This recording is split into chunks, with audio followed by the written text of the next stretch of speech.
recevez Marine Le Pen. Bonjour Marine Le Pen. Bonjour. La mobilisation des salariés de l'aciérie Ascoval se durcit. Ce matin, ils occupent un site de l'actionnaire Vallourec. Vous avez, Marine Le Pen, lancé hier une proposition dans le débat, celle de recapitaliser l'entreprise pour sauver les emplois. Recapitaliser, ça veut dire de l'argent public. Avez-vous, quand vous lancez cette idée, la garantie qu'il y aura des clients pour acheter cet acier, que le projet sera viable ?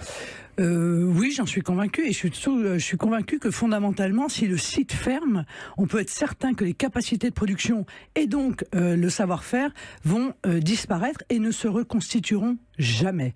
Or, je crois que c'est une entreprise qui est stratégique, notamment pour la région.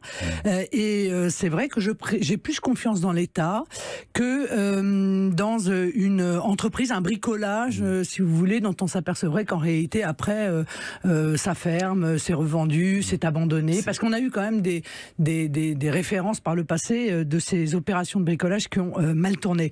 Donc, moi, je suis pour la préservation de la capacité de production donc vous assumez, et du savoir-faire. Et je pense que c'est plus important que la rentabilité. Oui, vous assumez la prise de risque en quelque sorte. Parce que s'il n'y a pas de clients derrière, c'est de l'argent public qu'on jette à la poubelle. J'assume la prise de risque. C'est vrai que ce que je propose est une quasi-nationalisation temporaire. Vous faites du Montebourg, c'est ce qu'il avait proposé pour Florence. Oui, mais j'ai toujours défendu j'ai toujours été d'ailleurs sur les mêmes positions dans ce domaine que Montebourg. Je pense que compte tenu de la désindustrialisation avancée de notre pays, il faut absolument faire marche arrière et réindustrialiser notre pays et arrêter l'hémorragie de l'industrialisation de notre pays. En bref, à terme, l'objectif, si vous voulez, c'est quand même de revendre au secteur privé. Dans un second temps. Mais aujourd'hui, on voit bien qu'il n'y a en réalité que l'État qui peut faire quelque chose d'intéressant, sachant qu'il y a quand même eu 150 millions d'investis. C'est-à-dire que les équipements sont dans un état excellent, il y a donc des capacités.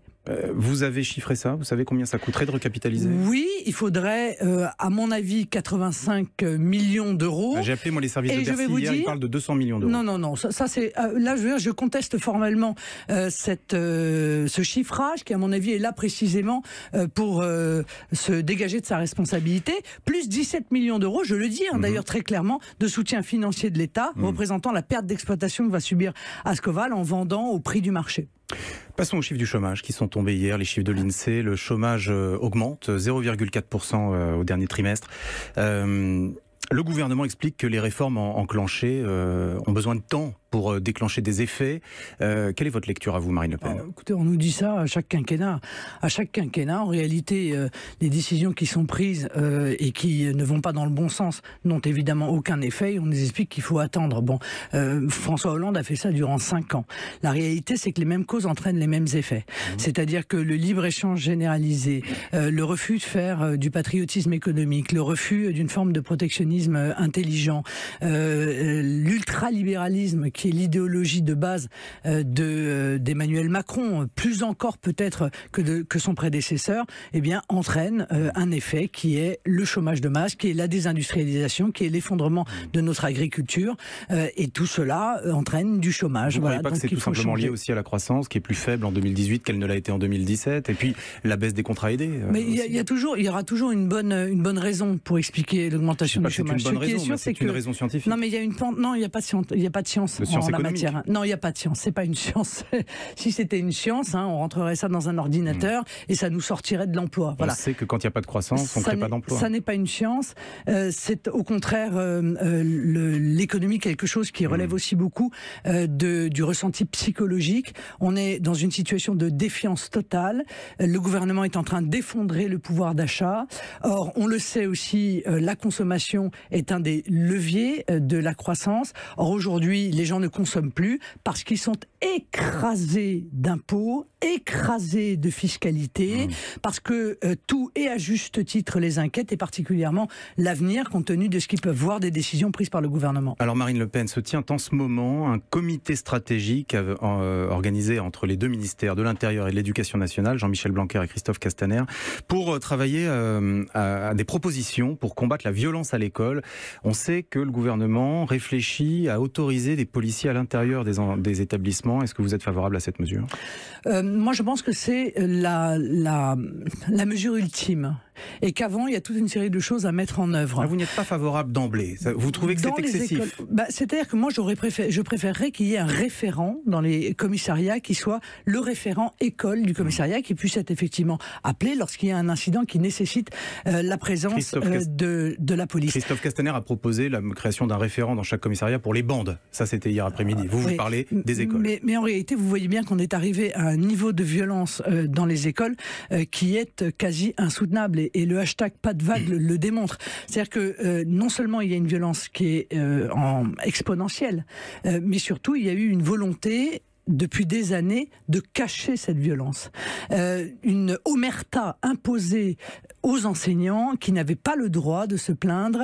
Il y a eu un abandon des enseignants par leur hiérarchie, par les rectorats et donc par le ministère, qui fait que on ne faisait pas de signalement, on poussait les enseignants à ne pas déposer plainte parce que sinon l'établissement était mal noté. Tout ceci a entraîné le développement du laxisme, d'un sentiment d'impunité associé, c'est vrai, à ce que j'appelle un ensauvagement de la société, c'est-à-dire de la violence gratuite, le non-respect de la moindre norme, même la norme de base, si je puis me permettre, de la part de toute une série de personnes. Nous en parlions dans le journal de 8h sur Europe 1. Il y a une autre colère qui monte, c'est celle des automobilistes en lien avec l'augmentation des taxes sur les carburants. Mais on a l'impression que les partis politiques d'opposition, comme le vôtre, ou les syndicats, ne sont pas à l'initiative sur cette fronde. Ce sont les citoyens qui s'en emparent. Ça rappelle les bonnets rouges. Est-ce que vous avez le sentiment qu'une révolte couve en France sur ce sujet ? D'abord, permettez-moi de vous rappeler que nous sommes sur le pont sur ce sujet depuis le mois de septembre. Nous avons fait une grande campagne de tracts, de pétitions pour dénoncer cette augmentation spectaculaire des prix du carburant. Mais je me réjouis que ce soit les Français qui se saisissent de ce scandale. Vous appelez à manifester le 17 novembre, par exemple ? Oui, l'ensemble de nos élus, bien entendu, et de nos délégués départementaux, de nos fédérations, rejoindront la contestation qui est en train d'émerger. Oui, il faut le faire. Même si on parle d'opération escargot, de blocage des routes. Non mais écoutez, là, il va falloir que le gouvernement comprenne que les Français n'en peuvent plus. Ils n'en peuvent plus. Ils ne peuvent plus se déplacer en voiture. Il faut quand même être conscient que 70% des Français ont besoin de leur voiture pour travailler. Nos ministres vivent à Paris, mais dans la ruralité, la voiture, c'est essentiel. Or, l'augmentation du prix est spectaculaire quand même. Mais il est spectaculaire et il n'est pas corrélé, contrairement à ce qu'on nous explique, à la lutte...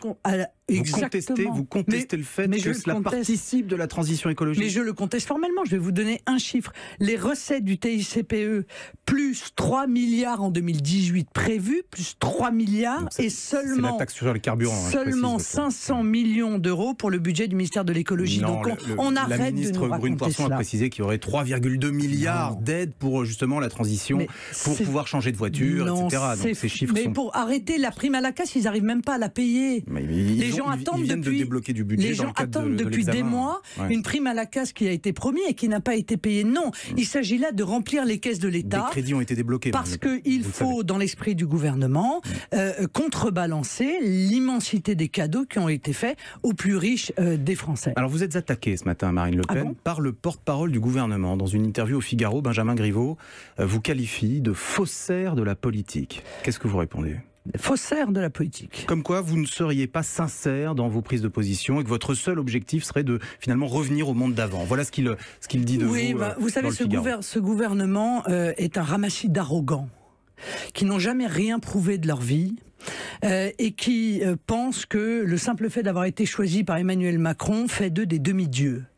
Moi, je dis à Monsieur Griveaux qu'il ferait mieux de regarder un petit peu la situation dans laquelle il est en train de mettre les Français avec son gouvernement.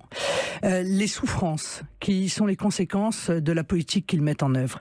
L'insécurité grandissante, l'immigration qui est une véritable submersion, l'effondrement du pouvoir d'achat et être un peu plus modeste dans ses propos. Car on les attend sur des actes, et le moins que l'on puisse dire, c'est que les résultats qui sont ceux de son gouvernement devraient encore une fois le pousser à faire preuve d'un peu d'humilité. Marine Le Pen, un dernier point concernant la vie de votre parti. Jean-Marie Le Pen a déclaré dans son journal de bord qu'il souhaitait être candidat aux prochaines européennes sur la liste du Rassemblement national. C'est vous qui décidez qui est sur cette liste. Est-ce que Jean-Marie Le Pen sera candidat aux européennes sur votre liste? Vous savez, moi j'ai une belle constance. Alors on peut considérer ça comme un défaut, on peut considérer ça comme une qualité. J'ai dit que je ne referai pas de politique avec Jean-Marie Le Pen. Il ne sera donc pas candidat au Rassemblement national aux prochaines européennes. Non. Merci Marine Le Pen d'avoir été l'invitée d'Europe 1 ce matin. Madame Le Pen, une question, on vient d'apprendre que Pierre Moscovici a traité, vous savez, l'eurodéputé italien qui a piétiné ses notes, vous avez vu cette image, il l'a traité de fasciste. Est-ce qu'il a bien fait de piétiner ses notes? C'était une provocation? Ça, pour le coup, c'est très vieux monde. Hein. Ouais. Dès que quelqu'un n'est pas d'accord avec vous, il se fait traiter de fasciste. Moi, ce qui m'amuse dans le comportement de M. Moscovici, c'est que je voudrais rappeler aux Français que lorsqu'il a été ministre de l'économie, le déficit était de 4,3% en France.